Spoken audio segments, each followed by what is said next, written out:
Good evening and welcome to Everyone Has One with Tiffany. Earlier today I posted a short kind of teasing out what I wanted to talk about today, and that's grief. And I want to talk predominantly about my experience with grief. But again, kind of like what happened yesterday, I was on TikTok, as I am, and a TikTok came up, and I don't remember the creator's name, and it really doesn't matter, because basically what she was just saying is how odd it is that there's kind of like this expectation of how we all grieve, right? And grief is something we all have to deal with, and there is no blueprint for how it's supposed to work. And as someone who is a therapist, and I've worked with people who've lost people, and I lost my mother in February of 2023, and I lost my mother-in-law in December of 2022, and that was about a year and a half after we had lost my father-in-law in 2021. So it's it was a crazy couple years. And my father-in-law and my mother-in-law, for a lot of people, they're like, oh, well, I have been with my husband since I was 14 years old. I'm 46 now. So they were literally another set of parents for me. And my father-in-law was, for me, we had such an odd relationship, but towards the end it was really good. It was a really beautiful relationship. And for me, he was, a trusted male figure, which is not something that I had a lot of in my life, and still don't have a ton of trusted male figures who were in that more paternal role. So in her TikTok, she talks about how her cousin had passed away, and she gets a bereavement leave, and it's 1 day. And but if it was like her husband, she'd get 5. And it's so odd that like we put this like time frame, like, okay, 5 days is enough. Your husband passed away, give you a week off. And it's so not like that. And especially if it's something that's a little more sudden. So with my mother-in-law, and even with my mother, it was sudden. My mother-in-law, with my father-in-law, he passed away after having a chronic illness. So we kind of knew eventually he would pass, and we were like ready for it, because I don't think even when someone is ill or they have something like IPF or a cancer, you're still like, you're more prepared for it. And I think you say those things that you've always wanted to say, but you're still not ready for it, right? For my mother-in-law, she like went to the hospital with a little bit of pain and actually ended up passing away suddenly. And so that was shocking and heartbreaking for our whole family. I was really close to my mother-in-law. I actually really liked my mother-in-law. I didn't have issues with her. I didn't, I liked her. I could actually hang out with my mother-in-law and actually have a really good time. So it's not, she was a dear person to me. And with my mother, like I said, she passed away from pancreatic cancer, but she was diagnosed in November of 2022, and she passed away in February of 2023. And I mean, up until a day or two, or I shouldn't say a day or two, but up to a couple days before she passed away, we were talking about physical therapy and getting her home.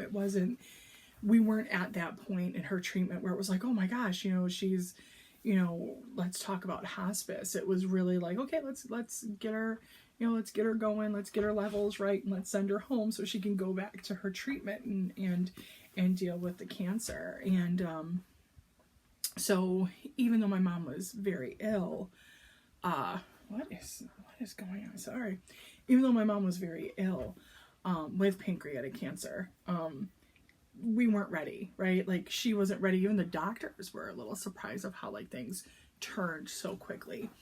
So I wanted to just touch base with kind of how I, as somebody who is a therapist, have been dealing with my own grief. And this is not to say that it's, grieving is very personal, and it's not something that necessarily ends. But this was really helpful for me, and I was so glad that I stumbled upon this book, and I really wish I had had it before, because even though this book particular, and it's called I Wasn't Ready to Say Goodbye, Surviving, Coping, and Healing After the Sudden Death of a Loved One. It's written by Brooke, Noel, and Pamela D. Blair, PhD. And they both share their stories of family members who passed away suddenly. But honestly, there's just so much really, really helpful information in here about just what to do in all that happens when we lose someone. So I would like to just real quick, and here's the cover of the book. Oh my, I got a ring light, guys. Here's the how do you do this? I know I've seen like,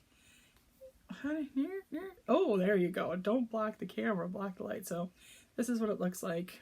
Sorry, Brooke Noel, for covering your name. So that's the book. It's a good sized book, but you can definitely like flip through. You know, there's a really great table of contents where you can kind of go to like what you need when you need it. You don't really have to read it from cover to cover, but I did. And some of the takeaways from that book that were really helpful to me, and like I said, I wish, if I didn't say this, I meant to say this, I really wish I had that book right when my mom passed, like really, really soon after. And it was months after, before I found this book. And it was months after because I still struggle today, you know, even just today, you know, you look through your if you have a phone, you know, sometimes it'll give you your daily memories and things like that. Like pictures of my mom pop up every day. And, you know, those memories come back every day. And, I live in the house that we shared, and, you know, everything reminds me of my mom, right? She was my mom, you know, so even, you know, faces that family members make or sayings that we say, that's all her. So, it's not something that I can kind of step away from and not be constantly reminded of. But for me, and I'm still not out of it. I'm not out of the funk. My mom and I had this really, really great relationship, especially the last, you know, decade of her life. We'd really come to, you know, an understanding of me as an adult and her as an adult, and like kind of how to rework our relationship after years of just unhealthy and traumatic and codependence and all kinds of stuff, right? So we were really in a good place with our relationship. So I've been messed up. And I can honestly say, like, there have been days where I was like, why am I even like doing this? You know, things have lost like their brightness, you know, like everything seems dull. A lot of times I walk around with like this weight on my chest, like I don't have a mom anymore. Not only do I not have a mom anymore, my husband doesn't have a mom anymore. So here we are, two orphans who are both grieving the loss of our mothers within 2 months of each other. And both passed away like suddenly. And just like a double gut punch, you know, somebody has totally, you know, taken, you know, knocked the wind out of me. But so I finally found this book and I read it. I actually read it twice. I read it, you know, through the book, but I also listened to it on audio as well, just to kind of, you know, my mind wanders a lot more than it used to. Because whenever I'm in that quiet spot and I'm able to kind of think, I'm thinking of my mom, you know? So audio was probably a little more helpful for me at that time. But one of the things, and I've just got a few notes here, just things that I thought were, that I had, you know, that came to mind kind of while I was thinking of this book of what helped me the most. And the first thing was treat yourself as if you were in intensive care. And I didn't. And I should have. I should have been kinder to myself. I should have been kinder to myself. And I should have... But I couldn't, you know? At the moment I couldn't, and I didn't know that I could. But I should have been kinder to myself. And I should have... There are lots of things that I did or didn't do because I didn't know better, and I didn't know it was the right thing to do because the person I'd usually go to ask what should I do was gone, you know. So yeah, I wasn't kind enough to myself, and I didn't, you know,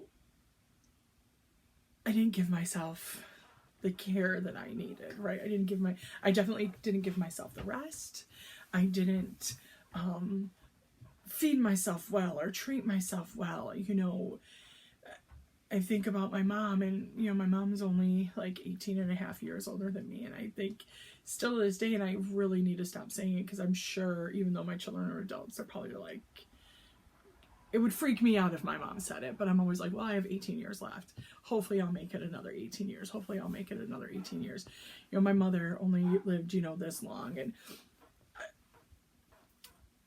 it still goes through my head, you know, God willing, I get another day. We're not promised tomorrow, but, you know, I've put like this limit on myself. If she didn't live that long, I'm not going to live that long, right? So I didn't care for a while of how I was caring for myself because what the hell did it matter? My mom was gone, right? I had to be this adult, even though I'd been an adult for years and years and years, but with your mom gone, like, it was a totally odd and weird experience for me, and I hate it, and I still hate it. Another thing that they had mentioned in the book is don't worry about contacting people. And I'll tell you what, I know when my mom passed that day, you know, my siblings and I, and I'm one of 5, so 2 brothers, 2 sisters, and myself, we were kind of like, who do we need to tell? And I remember saying, like, you know, we'll tell, like, you know, the people we have to, but that's it. Like, you know, my brother, he wrote this, like, beautiful post on Facebook and posted it about my mom, and, you know, that was one way to let a lot of people know, but there are still people who don't know. And, you know, when I run into people and they ask, like, how are things, or, you know, they'll ask about my mom, and I have to tell them that she passed. Yeah. You know, and a lot of people are like, oh, get the, you know, get the family directory and go through it and let everyone know that so-and-so passed. And, like, the people who it affects immediately will find out. Everyone else can find out at their own time. Like, it's not going to change the outcome. Like, that person still would have passed. And, you know, what can you do? You can't, you have to take care of you, right? Another thing that I thought was really, another thing that was really helpful for me from that book was grief knows no schedule. And I know I went back to work. Back to work a week later. Like, my siblings went back to work. Like, we had her service on, it was either a Friday or a Saturday, and that Monday my siblings went back to work. Well, I went back like that Wednesday, and it sucked. And I really wished I would have taken another week off. And not too long after that, I had found this book, And this whole school year, I limited myself. I said, listen, I'm really struggling with this. I'm having a really hard time. I have a lot to do. You know, I'm fortunate enough and privileged enough that I was able to, not like I made a lot of money at my job, but that I was able to go down to working only 2 days a week this school year. But because my husband works, and but I was able to do that this school year. But last school year, I faked my way through it. I mean, I was really a zombie trying to get through every single day, like waking up, not seeing my mom, like just, I saw her every single day. There wasn't a day I didn't see my mom, So it was really hard for me, but there's no schedule. So there are days where I'm okay, and then there are days that I'm not, and there's weeks that I'm not, and I don't think that ever changes. I have people close to me who've also lost people close to them, and there are still days where they just feel the loss a lot more than others. And so it's a process, and I think, it is like when you love someone so much, their loss is felt. And that's part of their memory, right? Like they changed you. And that change is something that stays with you.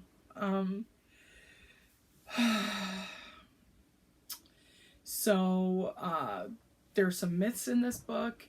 One of them is myth number 4. There's time limits on grief, and that's not a thing. It's just not a thing, and that kind of goes in with like grief knows no schedule. It's not a thing. It's not, you get 5 days off for your husband, so in 6 days you'll be fine, or you get 1 day off for your cousin, and in 2 days you'll be fine. That's not a thing.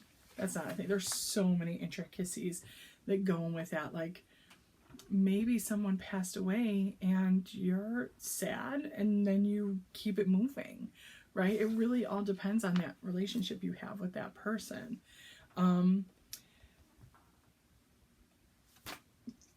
Considering, like, another thing was like, what matters now? What matters right now? And I know for me, especially in the weeks and first few months after my mother died, was what matters now was my kids. They were adults, but they were really close to both of their grandmothers. We were really fortunate in that, and it was really difficult for both of them. And I had to, sometimes push my grief to the side so that I could be there with my kids. And I have to say, like, a lot of times we just grieved together. We just cried together. We just sat together. We would, look at pictures or watch a movie or whatever and remember the grandmas together. Allow my life, and this is kind of where I am now, allowing my life to fluctuate into this new form. Like, what does my life look like now? Like, what am I doing to create something that that kind of honors my mom, honors my mother-in-law and my father-in-law. I think of the song from Wicked, because I knew you, I've been changed for good. Like, how can I form my life even more to that, like, to show them that I've been changed for the better? Because that was my mom. Like, how do I show the world, like, being her daughter makes me better? So that's what I'm working on now, and it's not an easy process because there's still so much grief and sadness, as you can see. But it's been a process. It's been a really good process, and there's a lot of things that have fallen off for me. Like I isolated myself a lot, and I'm just now starting to, like, come out of it, and it's been almost a year. haven't been to church. I've been watching online. You know, I was really in with my church community, and I haven't really been doing that. Even with my friends, I've stepped away from a lot of that just because I've been so sad and I've been hurting so much, like small talk and all that. Like, it's so hard for me because I'm like, do you not see that I have like this gaping hole? And sitting here and talking to you, like, you don't notice it? You don't see that, like, there's this hole in my chest? So it's been really hard for me, and I don't think it has been really hard for me. So I'm working on it, and I'm working on it every day, and it's a process, right? And I know people lose people all the time, and sometimes they lose them suddenly, and I think that makes a difference, right? Obviously I miss my father-in-law, but again, we had that time together. I was able to say all the things. And with my mom, when she got sick, I made sure I said the things. You know, I remember I would be checking on her and like, you know, do you need anything? Can I bring you soup? Can I bring you Jello? You know, blah, blah, blah, blah. Every single time I left her room, I'd be like, okay, Mom, I love you. I love you. I love you. And that, for me,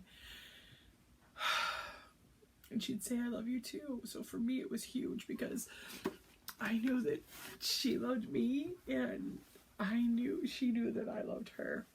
And that's all that really mattered, you know?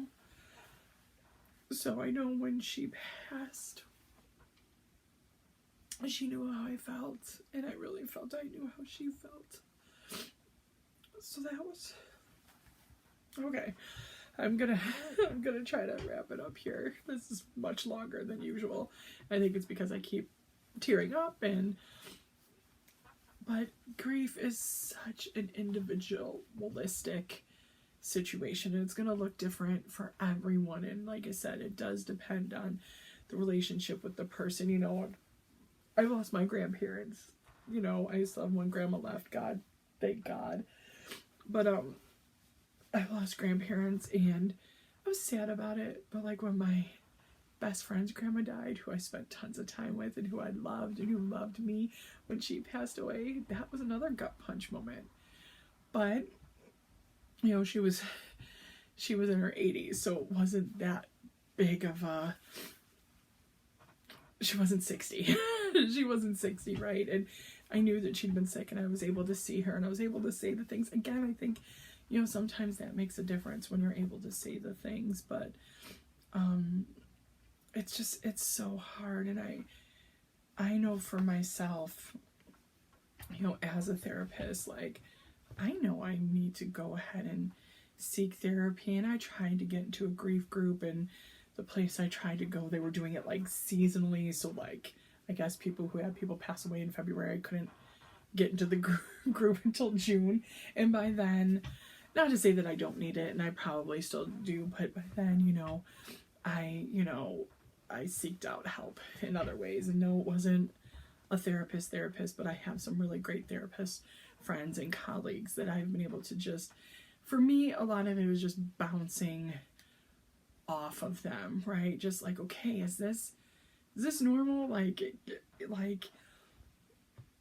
am I losing my mind? You know, just those kinds of things. And I think knowing that, yeah, this is normal, and no, you're not losing your mind, and yeah, this, you know, these are the signs we're going to look out for you to make sure that you're not going through like complex grief or something like that. But, and then just having my family, you know, I have wonderful family, and you know, my siblings, their spouses, my spouse, you know, he's wonderful. My kids are wonderful. Again, like, even though I've pulled away from a lot of people, my friends, my church family, those people who've still, they've kept me together, and I'm so